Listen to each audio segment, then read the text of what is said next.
What's happening, guys? Welcome back to another Sunday scan. I hope that everyone had a great week, great weekend. There's a lot of stuff moving, a lot of low floats, small caps that we're going to cover some of those charts. And then we also had some big things this week with the Fed meeting, so we'll get into that just a little bit.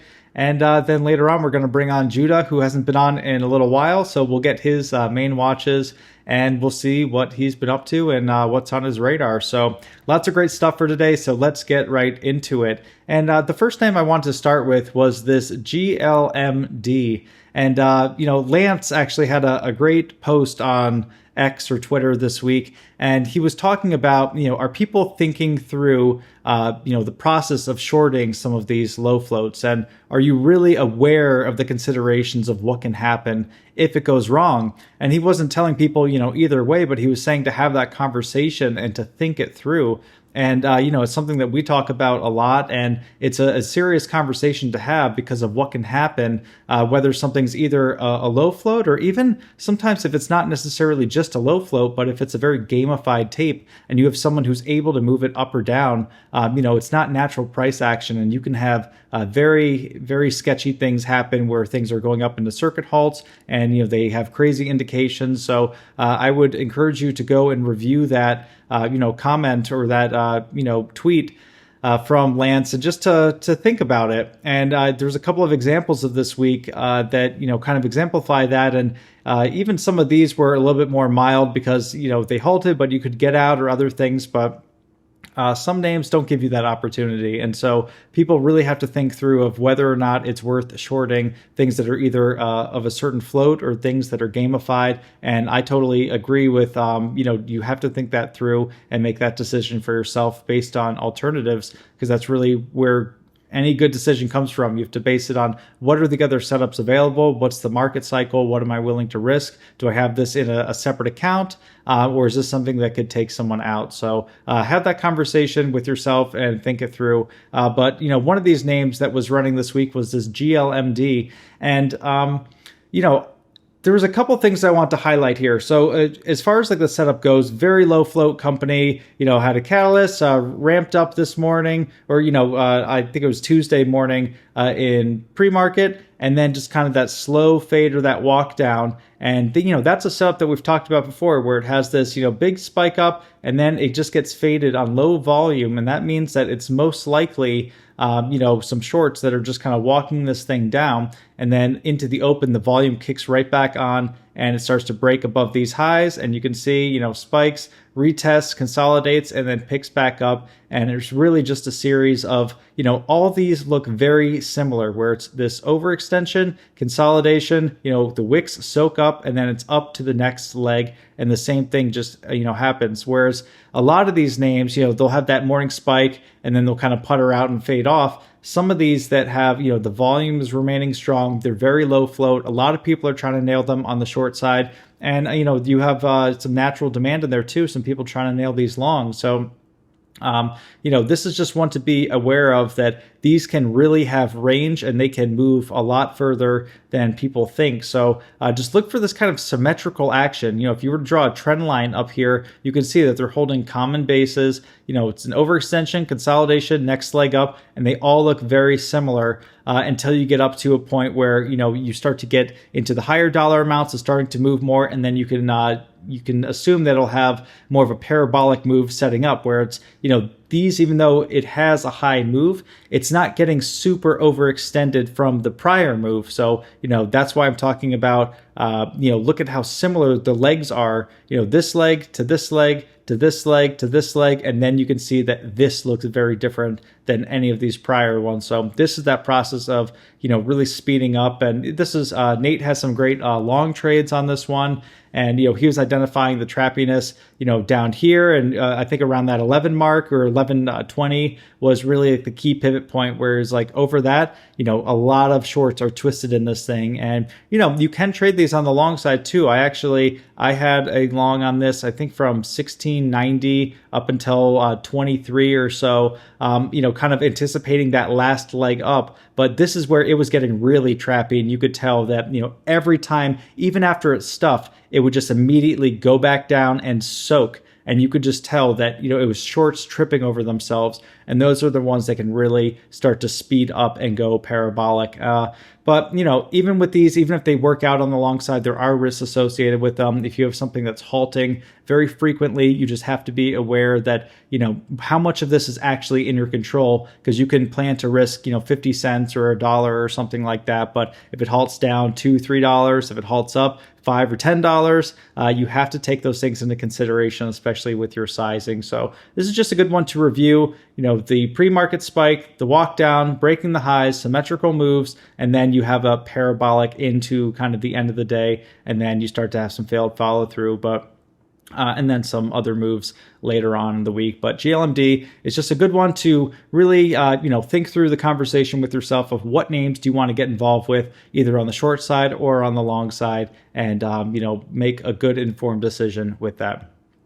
The next name is LUNR. So this is one that had a big catalyst, I believe, after hours. They had some kind of a NASA contract, and it was worded as over the next 8 years or something could have a potential value of $4.8 billion. And, it's not entirely clear how that comes to be. And they have some kind of initial payment. So, you can pretty much bet that it's not as straightforward as it seems, but it had a huge move up on it, big move in after hours. And these are some of the names where, if you have a significant piece of news that reads well, and you have a stock that has been kind of going sideways for a while, these are ones that you can really get some good moves and some legs behind them. So this was a nice opportunity during after hours if someone was looking for that. And again, you don't have to take crazy risks on these, but if you're looking for something like this, you can see after it has that initial move up, or if you catch the news early enough, you can get in early. But if you're coming a little bit later, you're just looking for where is it flushing and holding,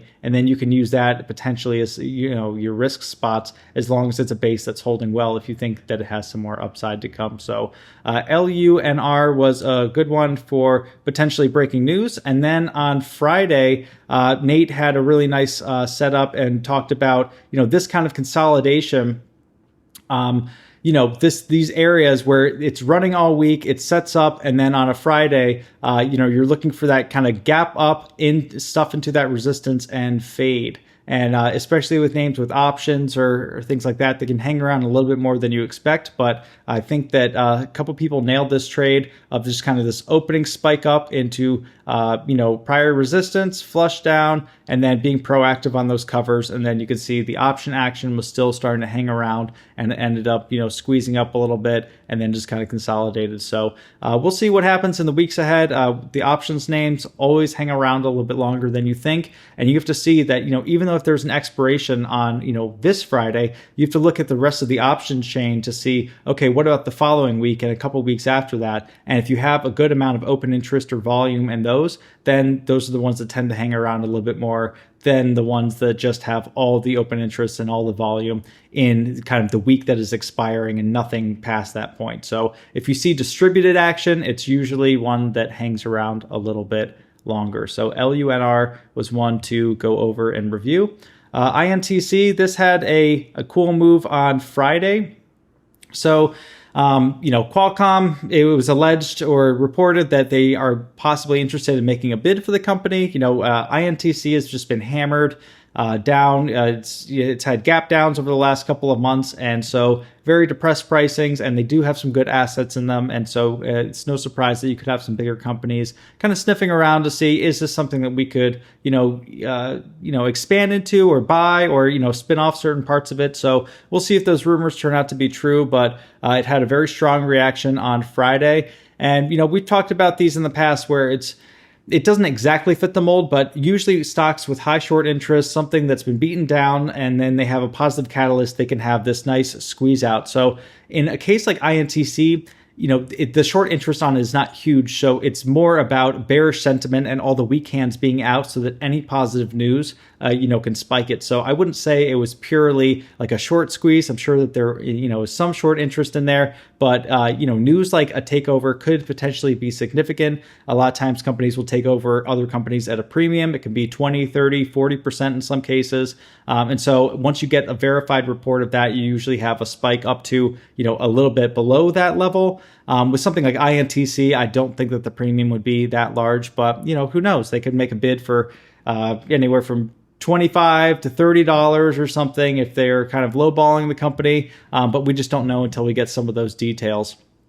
But a way to potentially take advantage of this is if you see a breaking news headline like that, and these are names on Fridays and they have options on them, you could potentially either go with a more risky strategy of buying the same day options to see if you can get one of those, huge multi-baggers, or if you want to do something a little bit more conservative, you could try the calls for the following week. At least they move a little bit slower, so you have more time to make decisions and not just, up 200%, down 70%, that can be a little bit ridiculous to try to manage your risk unless you're using very small size, which with any short dated options, you should be using small size. And then, after that kind of clear out move, you can see the failed follow through and then just kind of settled in. So this was an interesting one on Friday, just to kind of study the action, the headlines, the volume profile, the squeeze out, and then the consolidation. And then another one I want to touch on was just this FDX. So FedEx, they reported earnings.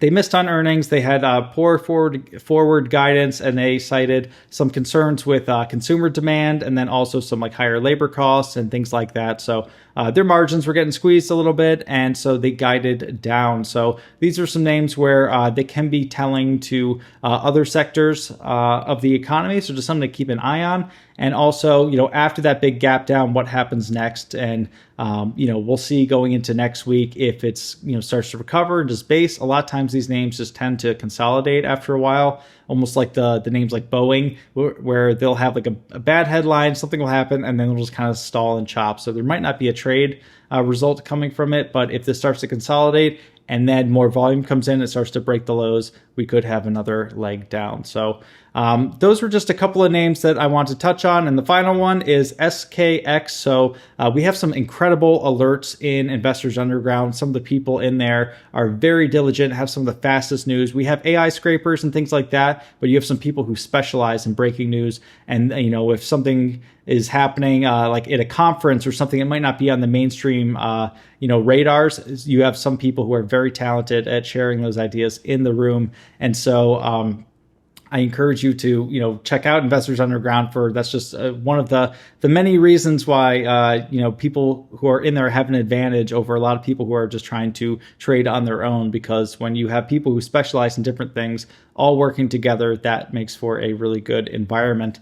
But SKX, so someone from the company was speaking at a conference, and they were saying that some of their shipping issues are not totally fixed, and they have some China demand problems. And so Skechers fell sharply on that. And again, if you see breaking news like this, and if you're an options trader or if you're shorting the company, you can really look to see once the volume starts to come in, once it's breaking levels. You could have looked at the 66 or the 65 options or any of those things that ended up going 5 or 10x or whatever they ended up going. So some really good breaking news opportunities this week. So those were the names I wanted to touch on, and now we're going to bring on Judah. But before we do, I'm going to give the disclaimer that neither Judah nor I are financial advisors, and these are not buy or sell recommendations. This is for informational and educational purposes only. Now let's bring on Judah. All right, we're welcoming Judah back to Sunday Scan. Judah, it's been a couple of weeks or maybe a month or something, so we're glad to have you back. How have you been doing, and how's the market from your perspective? Yeah, it's been a while. It's good to be back. Right now, we're pretty much grinding to all-time highs, and there's tons of things that are moving and breaking out, and lately I've been noticing more potential for me on the delayed reaction side. There has been a couple, day one type of movers and follow through them, but there's been so many delayed reactions. Maybe I'll go through a few on my watch list now. And to be honest, the market over here at all-time highs, I don't really have such in-depth thoughts or ideas. I'm just going with the flow. There's a lot of setups out there. There's a lot of things moving, and I'm trading them regardless of what I think and what other people think. I think that's good. Yeah, following the technicals, sticking to setups, and if it makes sense, it makes sense regardless of the market environment. Yeah, if your setups are popping up, then that's what you trade. All right, great. Well, I'll pull up your chart if you want to get into some of your main watches for the week. All right, so the first one that I'm keeping on radar for Monday is LUNR. This is a delayed reaction type of setup, and it already had a delayed reaction type of setup as it came up through here yesterday. You can see on the hourly how it comes back down to the moving average and then just breaks out of here. And now what I'm watching for Monday, which I was kind of waiting for today, but I figured it wouldn't come, is some sort of breakout through the 915, 920 area, which it's doing now after hours. But we'll see how we are on Monday, and then we could also see that these 880s, 890s, they've just been soaking up here the entire time, and this has been that day one key as well. So now, we're starting to just hold that level and potentially move higher. So we do start to trend there. I'll be watching for, more legs up, and I'll be using some key areas over here to sell if I do get involved. The next one is TIL. This one's just consolidating. I'm really just watching for any sort of continuation or breakout. Maybe it needs a few more days. Maybe it goes. If it does start to roll over, then I won't be interested, obviously. But I'm just watching for any potential legs up whenever that time comes. We got TEM, which had a beautiful move over here when it kind of broke out of this pivot. And now after the pullback, we're starting to tighten up a little bit. Could be a little loose as well, but if we do decide to just grind higher, then potentially I'll look to get involved there. NVAX had a pretty nice grind today. Pretty much, went from 12.3s to 13.30s and hit my alerts around 13, but I'm kind of just waiting a little bit more to see, if we could really just pick back up on a new day over that 13 and rebase and continue moving higher from there. So NVAX over that 13 level, I'll be interested. Anywhere below that, not so much. Unity, they raised prices on this day here, which was, a very nice pivot. And now we're just consolidating. This 2115s area is clear key. If we could kind of, break over that on Monday, I think we could, potentially have more legs up, maybe to the 2250s, 24 area. So I'll be looking for any sort of break through that 2150s. That pretty much trended all day, and that's where it rejected off. So that's the level I'll be watching for a continuation. REE, this was a recent mover, and something like this, it may not seem so great, and it may not turn out to be great, but it reminds me of his neon over here when it makes those like just big moves and then consolidates for 2 days and reverses back up, as well as PCT, which made similar type of move, kind of just like pulled back slightly a couple days and then picks back up. So REE, if it does pick up over that 6th level, maybe we could get some sort of reversal. APLT, what I'm looking for here is some sort of breakthrough this 830s level. This is what I was talking about before. For some day ones have been working. We get this fader, we get news, and it gaps up through this first pivot and pretty much goes from 650 to 830s. And another one was the EWTX from yesterday, which also had a pretty decent move. So APLT, what I'm really looking for is any sort of reversal as well. 830s potential higher over there, and then two reversals which we've had on radar for quite a while now, and finally is reversing today is the NNE, which I think has potential for multi-day move, maybe back to this level up here. But today we noted it in broadcast and in IU chat that we were watching for that reversal, which we got, but I think there's still potential multi-day here, as well as SMMT, which pretty much showed this moving average in yesterday's low. And looking for the same thing, just some sort of continuation on the daily for reversal there.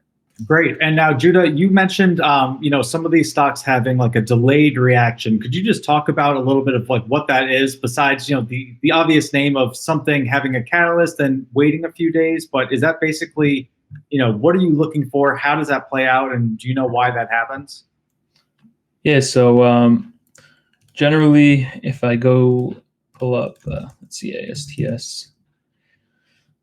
All right. So really, I could go back here. I don't really have off the top of my hand any recent ones, but if I go to ASTS, for example, a delayed reaction is basically where you get that first day push off a catalyst, and many stocks will gap up off catalyst, and you'll get huge moves on day one, but you never really know which ones will follow through, which don't.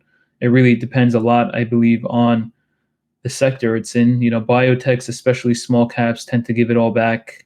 Meanwhile, real PRs and earnings on higher priced and maybe tech sector may have more of a continuation. So whether or not you get there on day one, it's okay. Usually, it'll go up maybe 2-3 days. Maybe it won't even go up more than one day. Essentially, you'll get like 1 or 2 days of either pullback on some decreasing volume, or you'll consolidate a little bit, and then we'll get a secondary leg up. So what I look for is that secondary leg up. For example, over here, ASTS, it gaps up over here, and it ends up following through for a few days, and then it comes back down to this moving average, and this here is a delayed reaction, and this is what I'm looking for. And there's so many things moving every day. There's so many names on radar. So I'm just looking for the names that set up a few days later. Sometimes I will take day ones like EWTX and the recent APLT, but sometimes I won't, because I'm just unsure about day one, and I don't want to take too many of those paper cuts. So what I'm waiting for is some sort of setup after it's made that first leg for the second leg. And then, you just continue getting those legs up. And what I'm looking for is that kind of secondary move. NNE could be considered as well some sort of delayed reaction, makes this big move, pretty much breaking out. Well, I don't know how well this is, but this is an alert that I had when it was breaking out of this area here. And it pretty much makes this few-day move. We come back a few days, volume's kind of decreasing and drying out, and now we're just bouncing off of that moving average through this through this other area here. So today would be considered some sort of delayed reaction for me, or some sort of secondary move at least, which I've been looking for. Like, if you don't want to chase SMMT so high, you could have that patience and try to attempt it on the second one. And even PLCE, if you've missed it on day 1, 2, 3, and clearly you don't want to be chasing when the stock's up 50 or 100%, you wait for some sort of secondary move. And we had that over here as it crossed up on this hourly, and on the daily we get this this little just inside day. It's holding specific levels that we had from prior moves here, as well as certain highs and levels that were trading around here. So it pretty much holds the day before that, and then we break out of that hourly. The volume was lower than all the prior days here, and if you're interested in getting into that, that's what I'm looking for, is some sort of placeholder, some sort of like pause, and just somewhere for it to like correct itself and really find a footing for the next move. Yeah, makes total sense. And we talk about things having failed follow through, both on an intraday and on a multi-day kind of leg.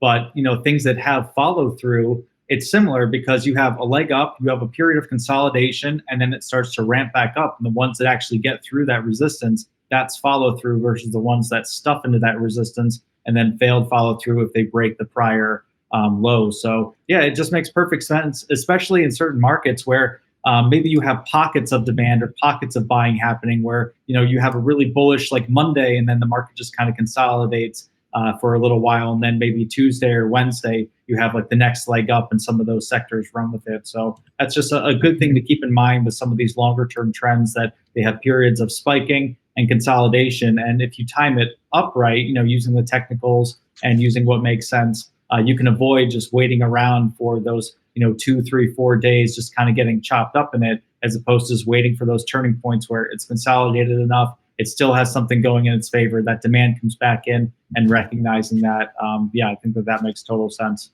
And like Intel, for a recent example, had takeover news today, potential takeover news that Qualcomm approached them recently, and I stopped chasing news a while ago. So something like this, it's going to be put on radar, but essentially what I'm waiting for is some sort of secondary setup to take, because today, if you were chasing it, I mean, at least up here, you'd be down, and even if you're chasing it here, you could never tell what it's going to do. So I don't love chasing those. I love to just wait and take secondary setup, something that sets up much better. Sava was even example of that. You get this, really, you never know what's going to happen. Essentially down here, it really could have just continued going lower, but we bounced. We went from 880 up to like 14, and you could have taken it on this day here, but instead, you get this 2-day pullback, decreasing volume, and then we break out of this little flag for secondary move, and it just steadily went up. Whatever this is, let's see, pretty much moved 250% from that breakout. So this is kind of what I'm looking for, rather than this little bit of a random move. For sure. Yeah, those are great. So I'll pull up my chart now, and I'll go over a couple of my watches for the week. The first one I really have on watch is Tesla. So since the Fed, cut rates, we've talked about this all year long, how certain sectors, certain stocks, they tend to do worse when rates are high, and they tend to do better when rates are coming down. And so with rate cuts kind of in place, I think that Tesla will have an easier time trending to the upside. And a lot of what I'm watching for is like, does it have weekly, bullish option flow? Is it holding higher lows? Does it have demand? Is tech in general moving well? And then those are the environments where Tesla can trend and usually be a top performer in those situations. And so, when I'm looking at a variety of stocks during a week for relative strength, I'm just seeing which ones have a reason to be up, which ones are acting like, there's more demand coming in, and then, what kind of has that feel to it where it's just dips are getting soaked, and you can just kind of tell that's one of the chosen names for the week to run or over a couple week period. So these are the ones that I like to trend with calls as long as the market's trending. And then, more towards Fridays, they tend to get overextended and then mean revert. So this is a top name on watch for next week. The next one is this CEG. So this was a name, it's a utility. They're involved with like the 3 Mile Island possible restart in a couple of years. They had a big deal with Microsoft for like a 20-year power agreement. So basically a lot of positive news, big gap up, but this is a name that, it's gapping way over what it's, normally doing. So I think if we get overextended enough, this could be a good mean reversion play at some point over the following week, unless you have like a small mean reversion and kind of consolidates, and then maybe it has the next leg up, kind of what we were talking about, Judah, with the delayed reaction, or the first leg, then some consolidation, then a second leg. So however this plays out, I want to have this on watch, because especially with the option side, if it has liquid options, if it has some range to the stock, then there can be some opportunity there. Because if you have these stocks that are used to moving a couple dollars in a day, and suddenly they're gapping up $20, $30, $40, you usually have some good opportunities that follow that. So we'll see if it gets overextended maybe on Monday, and then mean reverts in and kind of trends down, or consolidates for the week, or if it just has a brief dip and then kind of the second leg up comes. So that'll be on watch for either scenario. The next one is SMCI. So this is a plan for 2 scenarios. Again, this almost had some relative weakness earlier on in the week with like the semiconductor space or with the AI names. But then on Friday, it started to perk up a little bit. And this is one that they're still waiting to announce their 10K. And it has about 20% or a little bit over 20% short interest on it. So this is one of those names where if it's just kind of a quiet week and if it's not doing much, just keep an eye out for those headlines, because if they release that 10K and that starts to trigger it, you could have a good amount of covering come in, and that could be one of those big 20, 30, 40 minutes of like a big squeeze, and then maybe it putters out and then settles down. But that will be on watch for a catalyst for the upside. And then if there's no catalyst and the market comes in at all, then this has been one of the weaker semi names. So it'll be for a watch for relative weakness without a catalyst. But if it does have that catalyst, then I would flip my bias to more of a long bias on SMCI. JP Morgan, so the banks, the financial sector, this has been a little bit of a weaker sector since some of the Fed moves. So you can kind of see it had a big leg down leading up into the Fed. It's kind of consolidated a little bit, and we'll see if that turns into a bear flag and kind of breaks down for the next leg lower, or if it just kind of consolidates, goes sideways, and the financials kind of stabilize. But again, some of the profit market margins and things with banks can get a little bit wonky when you have fast shifting rates where it's they have to still pay their customers a good amount, but some of the things that they can issue aren't what they used to be. So you can have some margin differentials in there. So banks are on watch if they start acting like that is a potential headwind during this readjustment period. And the last one I have on watch is INTC. Like Judah already brought up, Qualcomm had rumors of a potential either takeout bid or some kind of partnership or involvement with the company. And these are some really nice movers, especially when they happen on Fridays or during quiet markets, because you have a name that's already been somewhat beaten down. It's not so much about the short interest, but it's more about, you have a lot of the weak hands flushed out. And so there's not many sellers hanging around there. And so any positive news can really spike this up a couple of dollars. So that's what we saw on Friday, and then it started to consolidate again. So we'll see on Monday if this, if the rumors are validated and we start to move up towards 25, 30, and maybe do like a potential gap fill. It all depends on if the rumors are true, if Qualcomm is actually interested in the company, and then what would that premium be? They can range anywhere from 20 to 40%. And then they usually trade at a discount to that proposed, kind of premium for a takeover. And then it depends on if there's extra commentary too, if they want to break up the company, if they want to sell off parts. There's a lot of different contexts that can happen around it, but INTC should have some movement both directions. And if they come out and they say that, hey, this is really not a valid takeover bid or something, then this could fade back down. But it looks like there is some kind of bid in place, but we just have to get some of the details. So if we get some bullish details and it starts to rally again on Monday, I would be looking for some calls potentially for the week to ride that. Or if I miss that, and if it rallies and then starts to stall out, then I would look for some mean reversion later on in the week. So those are pretty much the names that I have on watch for the week. Judah, any comments on those? No, I mean, SMCI, if you go back, that one hit my alert today there. And I was thinking about putting it on radar as well, which I do have on radar, but I was a little unsure. Over that like 455 level, which was pretty much my alert today. The 453 triggered today, but with that 455 level, I mean, it does look a little decent for, maybe even retesting that gap down day highs. But really, I guess if it trends and really rebases over 455, 460, then yes, I like this one as well.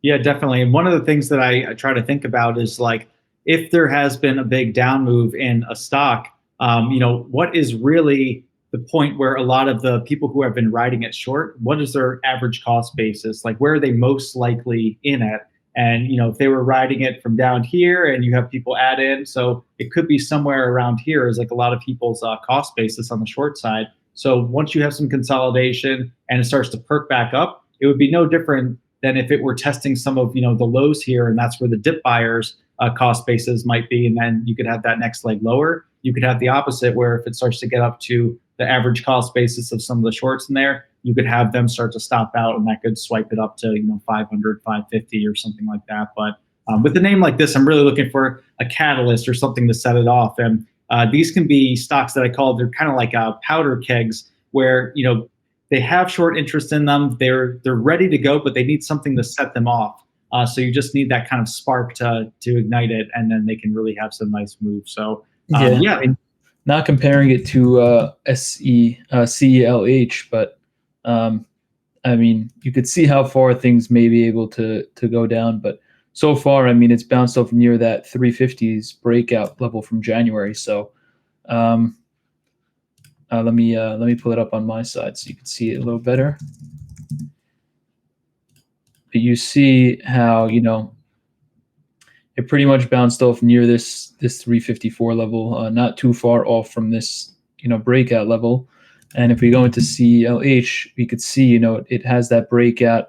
You try to play some sort of bounce here, which didn't really set up at all like SMCI is now, but just continues to fade, and this has just been an ugly fade. So I'm not looking for anything major here. It is a pretty decent breakdown that has happened since this, I guess, even through this pivots over here. But if it can have some sort of relief bounce, I'll be possibly interested in that. So yeah, I guess we'll see what happens with the catalyst, the 10K, and everything that you went over. Great. Well, awesome. I appreciate you coming on to share your watches for the week, and we'll be trading together in the room. And just a reminder for people to, like the video, share the video with other people or traders who you think would benefit from it, and make sure that you're subscribing to Investors Underground so you can get more content that we're putting out. We do a lot of cool interviews, a lot of cool podcasts, and we have some great educational content. So with that being said, Judah, thank you for coming on, and have a great rest of your weekend. You too. Thank you for watching Sunday Scan. Be sure to check out other content put out by Investors Underground, including interviews, podcasts, educational material, and more. Thank you.